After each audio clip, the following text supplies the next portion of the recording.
តុលាការឃុំខ្លួនអុកញ៉ាលីគួងដាក់ពន្ធនាគាររកស៊ីនឹងកាងស្កេមអនឡាញជាច្រើនកន្លែងនៅថ្ងៃទី15ខែមករាឆ្នាំ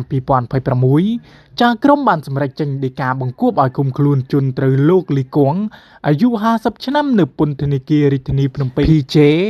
ជននេះត្រូវបានតំណាងអាយិកាចោទប្រកាន់ពីបទល្មើសរួមមានអាចជ្រើសរើសដោយមិនស្របច្បាប់សម្រាប់កេងប្រវ័ញ្ច